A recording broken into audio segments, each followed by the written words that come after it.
다윗 왕의 인생 여정에서 이 밧세바의 사건, 이 사건은 여러 가지 면에서 다윗 왕의 인생의 전환점이 되었던 것을 우리가 보게 됩니다. 여호와 신앙으로 어릴 때부터 잘 훈련되었던 다윗임을 우리가 보고 배워오고 있습니다. 그리고 그 인생의 상반부에서 활용점정을 찍었다고 할 수 있는 신앙의 최고의 신앙 고백은 아마 다윗이 골리앗과의 전투에서 골리앗을 향해서 외쳤던 그 신앙 고백이 아니었을까 생각해 봅니다. 그리고 이 다윗이 그 신앙으로 든든히 서서 훈련받았기 때문에 그가 왕이 되고 난 다음에도 왕이 되기 전에 사울 왕에게 쫓겨다니고 피난자 방랑자의 그 생활을 할 때에도 그가 사울 왕을 죽이지 아니하고 끝까지 기름 부어 세운 왕을 지켜낼 수 있는 그 믿음이 그에게 있었습니다. 그리고 그가 왕이 되고 난 후에도 언약궤를 모셔오는 일이나 또 하나님께 성전을 지어드리겠습니다라고 고백하는 그런 믿음의 여정들이 계속 그 믿음의 바탕 위에서 있어 왔었습니다. 이 다윗의 든든한 믿음이 평생 그렇게 그 믿음으로 계속 갈 것처럼 우리가 생각을 했었는데 어느 순간 그만 한순간에 다윗의 실수가 일어납니다. 잠시의 욕정에 눈이 멀어서 밧세바를 범하고 밧세바의 아내인 우리아를 죽이는 살해하는 이러한 살인극을 저지르게 되죠. 그리고 나단 선지자를 통해서 그가 자기의 죄를 깨닫게 되었을 때, 그리고 그 죄를 인정하게 되었을 때, 그때 다윗에게는 커다란 신앙의 변화가 일어나게 됩니다. 그리고 그 변화를 통해서 비록 자기는 죄인이었고 자기가 태어날 때부터 태생부터 죄인일 수밖에 없다는 것을 깨닫고 고백하는 그 과정이 결국 다윗의 신앙으로 보면 더 겸손해지고 성숙해지는 그런 신앙의 과정으로 나아가고 있는 것을 보게 됩니다. 하나님께서 경고하셨던 그대로 다윗의 집안에는 우환들이 생기기 시작합니다. 하나님께서 그 죄악의 결과로 너의 집안에 칼이 끊어지지 않을 것이다 라고 경고하셨고, 그 우환들은 이 암논이 자기의 이복 동생인 다말을 추행하는 사건으로부터 시작이 됩니다. 그리고 2년 뒤에 그것을 참고 기다렸던 압살롬이 결국은 암논을 살해하는 살인극이 벌어집니다. 그리고 그 살해했던 압살롬은 결국은 자기의 외할아버지 집으로, 그 고향이죠, 그술 땅이라고 하는 그술 나라로 피신 가버렸습니다. 그리고 그 땅에서 지낸 시간이 3년이었습니다. 3년 동안 그 피난살이의 시간들을 지내고 있었던 것이었습니다. 그 압살롬이 그술 땅에 가서 그 왕 앞에서 그 외할아버지의 나라에서 3년 동안 지내면서 그가 보고 배웠던 것이 무엇이겠습니까? 분명히 압살롬은 다윗의 아들로 태어났습니다. 이스라엘의 하나님의 나라 신정국가의 왕자로 태어났고, 그는 그곳에서 다윗의 삶을 통해서 이스라엘의 율법과 율례, 법도를 배우며 자라났었을 겁니다. 그럼에도 불구하고 그는 그의 어머니가 이방인이었습니다. 그리고 지금 피난해서 살인을 하고 피난해서 그 땅으로 가 있는 그 시간 동안에 그가 본 그 나라의 통치, 자기의 외할아버지의 그 권력, 그것은 우리가 이 다윗 왕이 하나님을 섬기며 다스리던 나라와는 사뭇 다르게 보였을 것입니다. 아마 무소불위의 그 권력을 가진 왕으로서 최고의 권력자로 말 한마디가 모든 것을 지배할 수 있는 그런 능력의 왕이라는 것을 아마 보고 배우고 느꼈을 것입니다. 그런데 그가 그곳에 있으면서 이 아버지의 마음이 돌이켜지고 아버지의 용서가 자기한테 임할 것을 기다리고 있었을 것입니다. 분명히 자기는 잘못을 했지만, 자기는 암논 형을 살인한 그 살인죄가 되었지만, 자기 마음에는 그 암논은 자기 여동생을 추행하고 강제로 강간하고 또 그를 차버렸습니다. 그리고 버려버린 그러한 파렴치한으로 인정하고 그에게 복수한 것으로 자기 스스로 자기 입지를 정당화시키고 있었을 것이기 때문에 그곳에 있으면서도 자기의 입장을 이해해주고 뭔가 돌이켜주고 용서해주는 그런 일들이 자기에게 일어나기를 아마도 기대하고 있었지 않았을까요? 그런 압살롬의 상황 가운데에서 시간은 지나갔습니다. 시간은 지나갔는데 아버지의 응답은 오지 않았습니다. 용서나 관용의 이 베풀어지는 모습들은 전혀 보이지가 않았습니다. 이럴 때 압살롬의 마음 안에 어떤 것들이 일어났을까요? 압살롬이 그 암논을 죽이기 위해서 2년 동안을 벼르면서 기다렸고 계획을 했고, 그리고 실행했던 그 계획성과 치밀함과 잔인함, 이런 부분들을 가지고 있었던 거였지만, 그 안에서 그 다말이 강간을 당하고 났을 때 다말에게, 자기 동생에게 말할 때 잠깐 기다려보자, 아버지가 혹시나 무슨 조치를 해줄지 모르겠다, 암논을 어떻게 처리하실지 모르니까 기다려보자, 기다렸지만 아무 조치가 없었던 그 아버지의 모습을 떠오릅니다. 그곳에 있으면서, 그리고 자기가 3년 동안 기다리는데도 아무런 조치가 없자 그 안에서 또 다른 마음들이, 분노의 마음들이 생겨나고 있었던 것을 우리가 보게 되죠. 그래서 압살롬이 아마 그곳에서부터 다시 내가 만약에 예루살렘으로 돌아가게 된다면 그곳에서 내가 분명히 왕이 될 것이다 라는 생각을 아마 하지 않았을까, 우리가 생각해 보게 됩니다. 그리고 그 3년이라는 시간이 지나고 났을 때 그 기회가 찾아왔습니다. 다윗 왕의 마음이 누그러졌습니다. 암논은 이미 죽었고 압살롬은 피난가 있습니다. 시간이 흘렀을 때 다윗의 왕이 누그러지고 그 마음이 압살롬을 불쌍히 여기는 마음으로 돌아가 있는 것을 눈치챈 요압 장군이 그 압살롬의 귀환을 왕에게 상소를 합니다.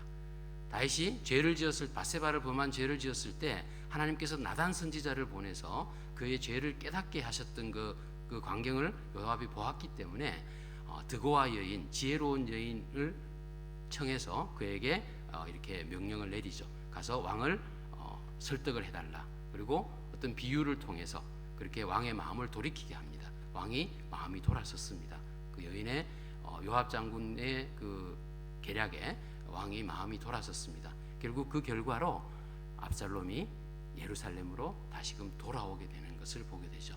귀환했습니다. 3년 만에 귀환했습니다. 그런데 그 귀환한 자리에서 다윗 왕이 이렇게 이야기를 합니다. 나 아들 안 보겠다. 나 얼굴 안 볼 테니까 자기 집으로 가서 가도록 해라. 나하고 만나지 않도록 해라 라고 그렇게 명령을 합니다. 그 명령이 14장 24절에 있는 말씀입니다. 함께 한번 읽어볼까요? 시작. 왕이 이르되 그를 그의 집으로 물러가게 하여 내 얼굴을 볼 수 없게 하라 하며 압살롬이 자기 집으로 돌아가고 왕의 얼굴을 보지 못하니라. 예루살렘으로 돌아왔습니다. 돌아왔음에도 불구하고, 기대하고 왔음에도 불구하고 아버지는 자기를 얼굴조차 쳐다보지 않는, 아직까지 용서하지 않은 모습들을 보게 됩니다. 그리고 이 시간이 2년이 더 지나갑니다. 그 2년의 시간 동안에 압살롬의 마음 안에서 어떤 마음들이 생겼을까요? 아버지를 향한 그 분노의 마음들이 아마 더 차곡차곡 생겨갔을지도 모릅니다. 2년을 기다리다가 더 이상 아버지의 부름이 없자 이제는 자기가 스스로 아버지를 만나겠다는 마음을 치닫게 됩니다. 그리고 그 방법을 찾으며 도움을 구하고자 요압 장군을 부르죠. 근데 요압 장군이 그 부름에 응하지 않습니다. 몇 차례 불러도 오지 않자 이 압살롬이 어떤 방법을 취했냐면 요압 장군의 밭에다가 하인들을 시켜서 불을 질러버립니다. 자기의 재산이 엄청나게 피해를 본 요압 장군이 그 화가 난 마음으로 압살롬을 찾아왔습니다. 그때 압살롬이 내가 너를 부르려고 했던 이유는 아버지하고 연결해 달라고 부탁하고자 함이었는데 내가 오지 않아서 내가 그랬다. 아버지한테 가서 다윗 왕에게 나와 만나게 해달라고 좀 연결을 해달라 부탁합니다. 요압 장군이 가서 다윗에게 그 사실을 그대로 아뢰입니다. 다윗이 허락하죠. 압살롬을 불러들입니다. 무려 최소한 5년 이상 보지 못했던 아들입니다. 얼굴을 바라보지 못했던 사랑하는 아들이었는데 그 죄악들 때문에, 사건들 때문에 3년이나 도망가 있었고 2년이나 얼굴을 보지 못했습니다. 또 암논의 그 추행 사건 이후로 보면 7년째가 되는 시간이 지났습니다. 그 시간 동안에 마음은 사랑하는 마음, 아들을 향한 마음이 간절했지만 얼굴조차 보지 못했던 다윗 왕이 그 아들이 와서 자기 앞에 엎드려 있는 것을 보게 되죠. 그때 비록 죄를 지었고 용서할 수 없는 죄를 지은 살인죄 아들이지만 그럼에도 불구하고 그 부성애가 작동합니다. 결국은 다윗이 엎드려 있는 압살롬을 끌어안고 입을 맞추게 됩니다. 그것은 곧 용서를 의미했죠. 그리고 그 의미가 압살롬의 왕자로서의 그 권위가 다시 회복되는 그것을 의미했습니다. 그리고 그 회복된 압살롬의 지위, 그것으로부터 그가 어떻게 그 다음 행동들을 진행해 나가는가 하는 것이 오늘 본문에 있는 15장의 이야기들입니다. 이 15장의 이야기들을 통해서 우리가 함께 은혜를 나눠보기를 원하는데요. 이 15장을 통해서 볼 수 있는 첫 번째 은혜가 뭐냐면 하나님의 나라는 인간적인 욕심으로는 이루어지지 않는다는 것입니다. 긴 시간 동안에 티신에 살면서 왕자로서의 권위를 인정받지 못했던 압살롬이었습니다. 그가 다윗 왕의 입맞춤으로 그 왕자의 권위가 회복되자마자 그가 처음 했던 행동이 무엇인지 15장 1절에 나와 있습니다. 1절에 이렇게 이야기합니다. 그 후에 압살롬이 자기를 위하여 병거와 말들을 준비하고 호위병 50명을 그 앞에 세우니라. 무슨 말일까요? 이제 압살롬은 자기가 왕자로서 이제 자신의 권위와 위치가 회복되었다는 것을 사람들한테 화려한 행차로 알리기 시작합니다. 자기의 건재함, 자신의 존재를 사람들에게 공개하고 알리기 시작하는 것입니다. 자신의 수려한 외모, 건강한 외모, 잘생겼고 건출한 그 외모들을 앞세워서 이렇게 사람들에게 자신의 위치를 알리는 것이죠. 두 번째는 압살롬이 했던 행위가 뭐냐 하면 다윗 왕에게 재판을 받으러 오는 백성들, 이스라엘 백성들을 중간에서 가로채기 시작합니다. 그리고는 다윗 왕이 자신의 귀한 업무 중에 하나인 재판을 굉장히 소홀히 하는 것처럼 다윗 왕 흠집 내기를 시작을 합니다. 그래서 아버지가 제대로 왕의 위치에서의 직무를 행하지 않는 것처럼 그렇게 사람들에게 돌려 말하고 자기가 그것을 대신해서 자기가 민중의 지팡이인 것처럼 오늘 재판받으러 오는 사람들에게 그 상소의 내용들을 듣고 해결해주고 이렇게 하는 일들을 중간에서 가로채기 시작합니다. 그리고 그 사람들이 문제를 해결받은 사람들이 감사함을 그에게 표시하려고 머리를 낮추면 자기도 동일하게 그 사람들처럼 내려가서 그 사람들 손을 붙잡고 위로하고 격려하고 이런 모습으로 그 사람들의 마음들을 뺏기 시작합니다. 그 시간을 무려 4년 동안을 준비합니다. 압살롬이 그 시간을 4년 동안이나 그 다윗 왕의 모습들을 차단하는 일들을 진행을 합니다. 성경은 이 압살롬의 행위를 이렇게 표현합니다. 함께 읽어볼까요? 이스라엘 무리 중에 왕께 재판을 청하러 오는 자들마다 압살롬의 행함이 이와 같아서 이스라엘 사람의 마음을 압살롬이 훔치니라. 압살롬이 이스라엘 백성들의 마음을 도둑질했다라고 이야기를 합니다. 이것을 통해서 4년 동안의 준비를 하는 것입니다. 그리고 그 4년 끝에 이 백성들의 마음들이 자기 쪽으로 돌아오는 것을 느끼기 시작한 압살롬은 그 다음 단계의 행함으로 진행을 합니다. 계획대로 왕에게 찾아갑니다. 그리고 왕에게 찾아가서 거짓말을 하죠. 이렇게 이야기를 합니다. 왕이시여 저에게 헤브론으로 가서 하나님을 좀 섬길 수 있도록 기회를 주십시오. 제가 그술 땅에 있을 때에 하나님 앞에 서원했습니다. 만약에 내가 예루살렘으로 돌아가게 된다면 제가 꼭 여호와 하나님을 섬기겠다고 약속했는데 그 일을 행할 수 있도록 기회를 좀 주십시오. 다윗 왕은 그 말을 듣고 의외였습니다. 평안히 가라라고 허락해 줍니다. 어떻게 보면요, 저희들이 아는 바로는 다윗 왕의 그 허락은 반역의 모판을 깔아준 것이나 마찬가지였습니다. 바로 그 허락을 받은 압살롬이 헤브론을 출발하면서 자기가 각 12지파의 각 지파별로 심어놓았던 전령들, 자기의 부하들을 통해서 내가 헤브론에 도착하게 되면 그 시간에 맞추어서 각 지파별로 그 지역에서 압살롬이 헤브론에서 왕이 되었다라고 소리치게 그렇게 전달했습니다. 그리고는 그 시간 동안에 그 4년여 시간 동안에 자기와 친밀하게 교제했던 사람들 200명 정도를 초대를 해서 초빙을 해서 같이 헤브론으로 내려갔습니다. 하지만 이 200명은 자기들이 압살롬이 지금 반역을 꾀하고 있다는 것을 눈치채지 못한 채 그냥 압살롬의 초청에 응해서 그 자리에 따라갔을 뿐이었습니다. 그리고 그곳에 헤브론에 도착해서 제사를 드리게 될 때 그때 다윗 왕의 모사로 활용했던 지략가로서 어떤 정책을 제안하고 아주 좋은 의견들을 주고 해서 다윗 왕의 도움이 되었던 사람이 있었습니다. 아히멜렉이죠. 그 사람을 청해서 같이 헤브론에서 합류하도록 요청을 합니다. 그런데 이 아히멜렉이 그 자리에 참가하는 겁니다. 헤브론으로 와버렸습니다. 다윗의 충성스러운 부하였습니다. 근데 그것을 보면 우리가 참 어떻게 이럴 수 있을까 생각하지만 성경을 통해서 보면 금방 이해할 수 있습니다. 아히멜렉이 누구냐 하면요, 아히멜렉이 아니죠. 아히도벨입니다. 죄송합니다. 아히도벨이 누구냐 하면 밧세바의 할아버지입니다. 밧세바의 할아버지라는 것을 우리 성경을 통해서 볼 수 있는데요.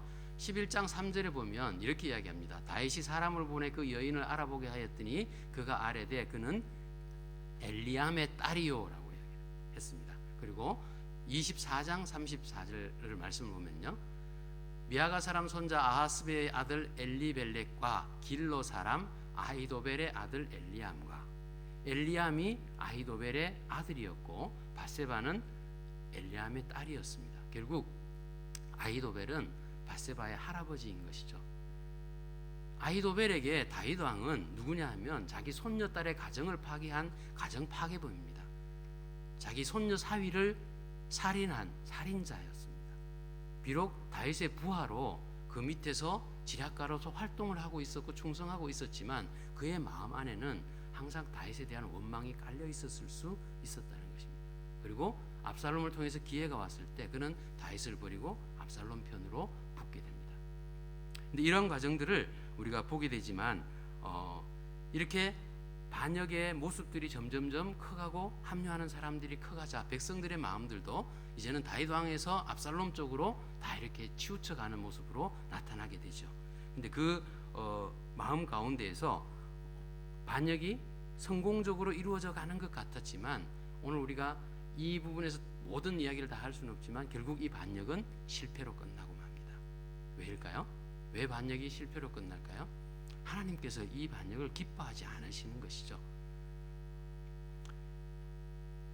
하나님께서는 이 반역을 막으셨습니다. 결국은 막으셨습니다. 왜요? 이 하나님의 나라는 이렇게 인간의 욕심에 의해서 어떤 외형적인 모습만을 이렇게 갖춘다고 해서 하나님의 나라가 좌지우지 되는 것이 아니라는 것을 하나님 분명히 보여주시는 것입니다. 하나님의 나라를 다스리는 왕, 이 왕은 인간의 욕심을 가지고 어떤 외부적인 모양이나 외형과 어떤 조건들을 갖춘다고 해서 이루어질 수 있는, 할 수 있는 그런 지위가 아니었습니다. 하나님의 나라의 왕으로 부름받은 자는 하나님이 부른 사람이어야 됐습니다. 그리고 그 마음이 하나님의 마음과 합한 마음을 가진 사람이어야 됐고요. 그의 인격이 하나님의 말씀을 받았을 때 그 말씀대로 행하고 살겠다라고 결단하고 그대로 실천해 나아갈 수 있는 인격을 가진 자, 이런 자가 바로 하나님 나라의 왕으로서 역할할 수 있는 조건이 되는 것입니다. 우리가 신약 성경에서 베드로 사도가 베드로전서 2장 9절에서 이렇게 이야기합니다. 우리를 향해서 우리 말씀을 보면은요, 너희는 택하신 족속이요 왕 같은 제사장들이요 거룩한 나라요 그의 소유가 된 백성이라. 우리가 이방인이었지만 예수 그리스도의 십자가를 믿고 우리가 구원받은 자가 되었을 때 우리에게 택하신 족속이라고 합니다. 우리가 하나님의 부름을 받은 사람입니다. 우리가 왕 같은 제사장이라고, 우리 한 사람 한 사람이 왕이라고 이야기를 합니다. 그러면 이 시대에 우리가 왕으로서 살려면 우리가 어떤 조건을 갖춘 사람들이 되어야 될까요? 이 말씀을 통해서 하나님 나라의 왕은 결국 인간적인 면 가지고는, 세상적인 가치 가지고는 안 된다라는 것을 가르쳐주고 있는 것입니다. 우리의 마음이 우리가 하나님으로부터 택함 받고 부르심을 받은 자여야 합니다. 그리고 우리의 마음이 하나님의 마음과 합한 자여야 합니다. 그리고 우리의 인격이 성경에 기록해 놓으신 하나님의 말씀을 받을 때에 그 말씀대로 결단하고 행하는 자리로 나아가겠다라고 소화해낼 수 있는 인격을 가지도록 성숙한 자, 이 자들이 바로 이 시대의 왕으로 살 수 있는 사람들입니다. 저 여러분이 이 왕으로서, 제사장으로, 왕 같은 제사장으로 하나님의 일들을 감당하는 저 여러분이 되시기를 주님의 이름으로 축복합니다. 네, 두 번째 배울 수 있는 은혜가 고난 가운데에서도 하나님의 뜻을 찾아야 된다는 의미입니다. 다윗이 압살롬의 반역의 소식을 들었습니다. 전령이 와서 이야기를 했습니다. 근데 그 소식을 듣자마자 오늘 본문에서 본 것처럼 신하들에게 빨리 도망가자라고 이야기를 합니다. 너무나 재촉하다시피 하며 도망가자라고 이야기를 합니다. 다윗 왕이 정말로 압살롬이 그동안 반역을 저지르려고 준비하는 과정을 몰랐을까요? 다윗 왕은 전쟁에서 수많은 전쟁을 치렀던 용장입니다. 그리고 다윗 이 12개 지파 흩어져 있던 다윗 이 이스라엘 나라를 다스리는 왕으로 하나님의 부르심을 받고 그 나라를 잘 다스려 왔던 지략가이기도 합니다. 어느 나라 왕이든 이방 왕도 자기의 권력을 유지하기 위해서 모든 나라의 사람들의 동정을 이렇게 파악하고 정보를 전달하는 체계는 다 갖추고 있는 것 상식입니다. 다윗 왕도 분명히 정보 체계가 있었습니다. 그리고 그 정보 체계를 통해서 들어오는 소식들은 압살롬의 행동이 이상합니다. 압살롬이 무엇인가를 준비하고 있는 것 같습니다. 사람들하고 만나는 모습이 이상합니다. 계속 보고가 들어왔을 겁니다. 근데 그럼에도 불구하고 다윗 왕은 그 일을 미리 어떻게 조치를 하거나 그 반역을 제지하거나 못하게 하거나 막아버리거나 하지 않았습니다. 왜 그랬을까요? 우리 지난번 설교 때도 제가 잠시 나누었습니다만 다윗의 신앙은 밧세바의 사건과 자기 죄를 깨달은 그 이후로 변했습니다. 그 전하고는 많이 변했습니다. 이 모든 과정을 하나님께서 자기에게 주시는 징계의 과정으로 순종하며 받아들이는 마음이 우선 그에게 있었습니다. 그리고 이 일을 하나님이 주관하신다고 고백하는 그 신앙이 다윗에게 있었던 것이죠. 그래서 자기 스스로 무엇인가를 행하는 것으로 먼저 움직이지 않았습니다. 하나님이 인도하시는 대로 따라가고 암논이 죄를 범하고 압살롬이 죄를 범했을 때도 그들이 죄를 범했지만 내가 그들을 심판하는 것이 아니라 그들 스스로가 하나님하고의 관계 속에서 자신의 죄를 깨닫고 회개하고 하나님의 용서를 받는 자리로 나아가기를 기도하고 바랐던 다윗이었습니다. 그렇기 때문에 그가 직접적으로 무언가를 하지 않았습니다. 그런데 오늘 이 본문 말씀에서 도망가자라고 하는 다윗의 마음을 보면 다윗의 마음이 어떠했는지 우리가 이해할 수 있을 것입니다. 함께 한번 다시 읽어볼까요? 다윗이 예루살렘에 함께 있는 그의 모든 신하들에게 이르되 일어나 도망하자. 그렇지 아니하면 우리 중 한 사람도 압살롬에게서 피하지 못하리라. 빨리 가자. 두렵건대 그가 우리를 급히 따라와 우리를 해하고 칼날로 성읍을 칠까 하노라. 다윗 왕은 이미 인간적으로 이 압살롬의 잔악함과 계획성이 치밀함을 알고 있었습니다. 암논을 살인할 때 그 2년 동안에 계획했고 치밀하게 준비해서 그 환경을 만들고 그렇게 일을 저질렀던 그리고 피신했던 그 압살롬의 모든 과정들을 봤을 때 압살롬이 어떠한 아들이지만 어떠한 성격을 가지고 어떤 치밀함이 있는가를 이미 익히 알고 있었던 상황이기 때문입니다. 백성들의 이 마음들을 도둑질하는 그의 행동들을 다윗이 보고를 받고 느끼기 시작했을 때 그의 마음에 어땠을까요? 아마 섬찟한 마음이 들었을 겁니다. 내가 아들로부터 반역을 당하고 내가 공격을 받게 될 것이라는 걸 아마도 예측했을 수 있을 것입니다. 그럼에도 불구하고 지금 압살롬은 헤브론에 있습니다. 헤브론과 예루살렘 성은 약 28km 정도의 거리가 떨어져 있는 지역입니다. 압살롬이 그곳에서 지금 막 오고 있다고 해도 그렇게 다윗이 옷도 입지 못하고 머리도 만지지 못한 상태로 그렇게 야반 도주하듯이 그렇게 도망가야 할 정도로 시간이 없지는 않았습니다. 그런데 다윗은 신하들에게 그렇게 도망가자라고 재촉합니다. 머리도 만지지 못하고 옷도 제대로 입지 못하고 그냥 쫓기듯이 내쫓기듯이 신하들을 재촉해서 도망갑니다. 왜 그랬을까요? 왜 다윗 왕이 예루살렘 성을 빨리 피해서 도망가고자 했을까요? 그곳에는 아마 여러 가지 이유가 있겠지만 우리가 생각해 볼 수 있는 이유는 다윗 왕이 압살롬이 쳐들어와서 늦게 지체하다가 예루살렘 성 안에서 부딪히는 일이 일어나서 아마 예루살렘 성, 하나님의 거룩한 도성인 예루살렘 성이 전쟁 때문에 회파되거나 부서지거나 이것을 원하지 않았다는 것으로 생각해 볼 수 있습니다.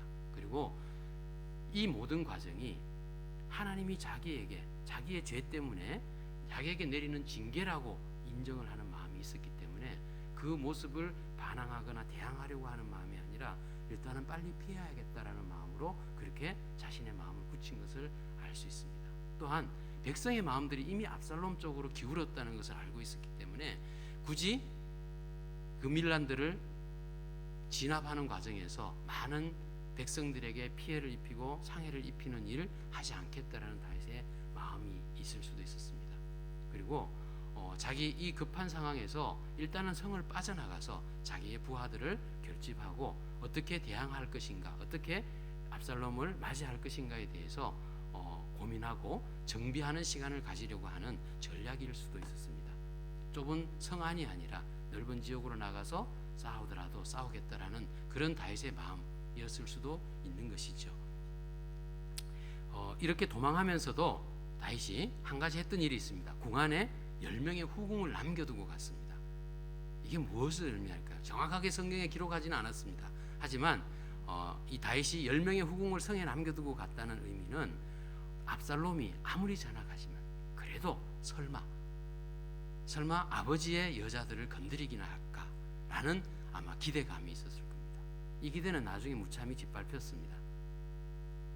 그런데 그 마음 안에는 다윗 왕이 자기의 여자를 성에 두고 간다는 의미는 무엇일까요?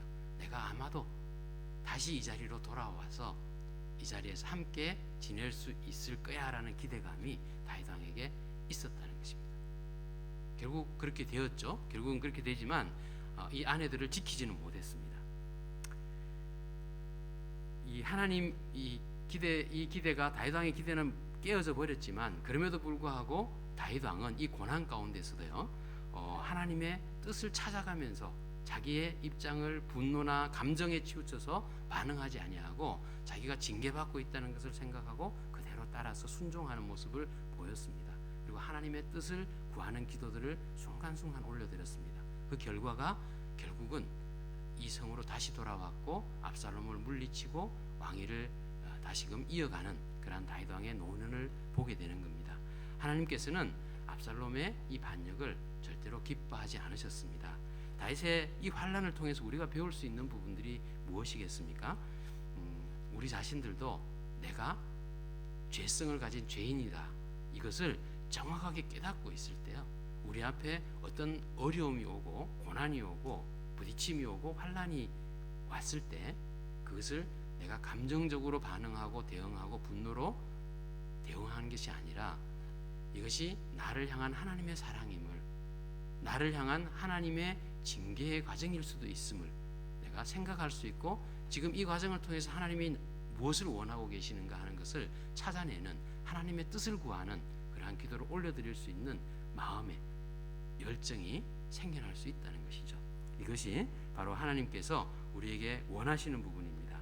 하나님이 우리에게 주시는 그 지혜로 이렇게 승리하는 삶, 이것이 하나님이 기뻐하시는 삶인 것을 우리가 믿습니다. 그런 승리를 누려가시는 여러분과 제가 되기를 바랍니다. 네, 세 번째는 고난의 때를 함께하는 자가 진정한 성도라는 것을 우리가 배우게 됩니다. 위대한 왕이었던 다윗이 고난을 받았습니다.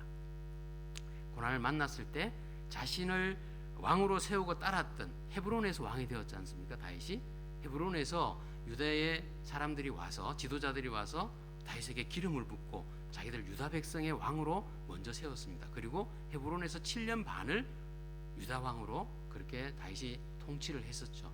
그 자기를 왕으로 세웠던 그 유다 사람들 지도자들이 지금은 자기를 버려버렸습니다.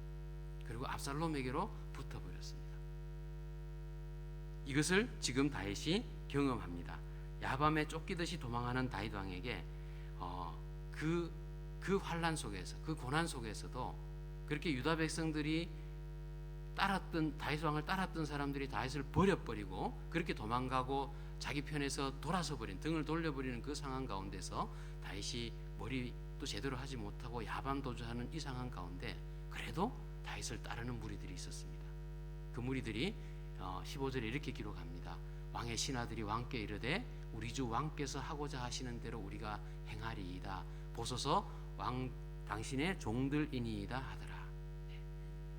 다윗과 어려운 시간 동안에 함께했던 고난을 같이 겪었던 다윗의 신복들이 있었습니다. 그들은 이런 환란이 오고 반역의 때가 와도 등을 돌리지 않았습니다. 우리가 끝까지 당신의 종입니다. 당신을 따르겠습니다. 끝까지 함께하겠습니다. 이렇게 고백하죠. 그런데 이 고백하는 무리들 속에 이방인들도 섞여 있었다는 것이 놀랍습니다. 이방인들이 있었습니다. 그 이방인들이 어떤 사람들이었냐 하면요, 18절에 같이 한번 읽어볼까요? 시작. 그의 모든 신하들이 그의 곁으로 지나가고 모든 그렛 사람과 모든 블렛 사람과 및 왕을 따라 가드에서 온 모든 가드 사람 600명이 왕 앞으로 행진하니라. 다 이스라엘 나라 사람들이 아닙니다. 이방 사람들이죠. 어떻게 보면 다윗이 자기의 신변을 보호하기 위해서 이렇게 돈을 주고 구해온 용병일 수도 있을 것입니다. 하지만 용병이라면 다윗 왕이 이미 패전 왕이고 쫓겨가는 왕이고 더 이상 자기들을 쓸 수 있는 재력이 없어졌다라는 것을 안다면 용병들이 그 자리에 있을 일이 없을 것입니다. 그런데 이들은 아마 다윗 왕에게 충성을 약속한 그러한 사람들이 되었던 것 같습니다. 다윗 왕이 그렇게 자기를 따라 나서는 그 이방 군사들을 보고 안타까운 마음에 이렇게 이야기를 합니다. 너희들이 왜 나를 따라오느냐? 나는 이제 도망가는 신세다. 나는 이제 지는 해인데 너희가 날 따라와서 어떻게 할 거냐? 돌아가라. 그리고 성에서 머물러라. 그러면 압살롬이 와서 새 왕이 되면 그 새 왕 밑에서 그 왕을 지키는 호위대로 너희들 그렇게 지내라 라고 그들에게 그렇게 권유합니다. 근데 그렇게 권유했을 때 그 부하 중에 한 사람, 대장이었던 한 사람, 이때가 다윗 왕에게 고백합니다. 어떻게 해요? 이렇게 고백합니다. 함께 읽어보죠. 이때가 왕께 대답하여 이르되 여호와의 살아계심과 내 주 왕의 살아계심으로 맹세하옵나니 진실로 내 주 왕께서 어느 곳에 계시든지 사나 죽으나 종도 그곳에 있겠나이다 하니. 이 고백을 이렇게 보시면서 뭔가 생각나는 고백이 없으십니까? 비슷한 고백이 아마 우리 성경 안에서 또 있던 걸 기억하실 겁니다. 베드로의 고백보다도 우리 구약에서요 더 비슷한 고백이 있죠. 룻이 나오미에게 했던 고백이요. 그죠? 어머니의 백성이 내 백성이 되고, 나오미가 룻에게 나 이제 다 망해서 다시 고향 땅에 그냥 거지처럼 돌아가는데 네가 나 따라와서 어떻게 할 거냐? 너 다시 네 고향으로 돌아가서 결혼하고 잘 먹고 잘 살아라 보내줬습니다. 근데 큰 며느리는 돌아갔지만 작은 며느리 룻은 어머니의 백성이 내 백성이고 어머니의 하나님이 내 하나님입니다. 어머님이 가시는 곳에 나도 따라가서 어머님이 죽어 장사되는 곳에 나도 같이 장사되겠습니다. 그렇게 고백했던 룻의 고백처럼 이때가 다윗 왕에게 이방인이었지만 용병이었던 그가 다윗 왕에게 이렇게 충성을 고백합니다. 왕과 하나님 앞에 맹세합니다. 왕이 계시는 곳에 나도 있고 왕이 죽는다면 나도 그곳에서 함께 죽겠습니다. 이렇게 고백하는 이 모습들을 보죠. 다윗이 고난 받았을 때 이렇게 자기를 위해서 끝까지 따라오는 충성된 부하들, 신하들이 있었습니다. 룻은 우리가 신앙 성경 안에서 볼 때 분명히 그 믿음이 보답을 받은 것을 기록으로 볼 수 있습니다. 룻은 예수님의 족보의 기록이 되었고 예수님이 오시는 그 길을 예비하는 믿음의 조상으로 그렇게 족보 안에 기록되는 역사를 보았습니다. 하지만 이때는 이 성경의 본문 이후에 지나가면 더 이상 이름이 나오지는 않습니다. 하지만 이 고백으로 봤을 때 우리가 예상할 수 있고 생각할 수 있는 것은 이때의 가문이 분명히 하나님 안에서 풍성한 복을 누리는 하나님의 백성이 되었을 줄로 믿어지는 것이죠. 우리는 어떻게 해야 되겠습니까? 이 시대에요. 이 시대에 우리 교회가 핍박받고 있는 것, 저와 여러분이 같이 느끼고 경험하는 부분입니다. 핍박이라는 게 어떤 것일까요? 세상 사람들이 교회를 욕합니다. 교회를 비난합니다. 예수 믿는 사람들을 비난하죠. 믿지를 않습니다. 신뢰하지 않게 되어버렸습니다. 그런데 교회의 주인이 누구신가요? 예수님이시죠. 예수님의 몸된 교회가 그 교회의 지체가 저희들입니다. 지금 세상 사람들이 교회를 비난하고 조롱하고 욕하는 것은 결국 교회의 주인이신 예수님이 핍박받고 있는 것과 다를 바가 없는 것이죠. 예수님이 우리에게 이렇게 이야기하십니다. 내가 지금 이렇게 이 시대에 교회가 핍박받고 있는 이 시대에 너희는 어떻게 할래? 예수님 우리에게 물어보시면 우리 어떻게 대답할까요? 룻이 나오미에게 대답했던 것처럼 이때가 다윗 왕에게 고백했던 것처럼 저희의 고백도 그와 같은 고백이 되기를 소원합니다. 예수님, 주님이 계신 곳에 제가 있겠습니다. 어디든지 간에 어떤 장소든 어떤 환경이든 간에 주님이 있으라고 하시는 곳에 저 끝까지 있겠습니다.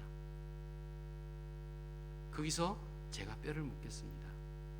우리가 조그만한 일에 사역하면서 우리가 교회 생활하면서 조그만한 문제 부딪히면 너무 쉽게 우리 자신들을 내려놓아 버리고 우리가 그 자리를 피해 버리는 모습들 우리가 늘 보게 됩니다.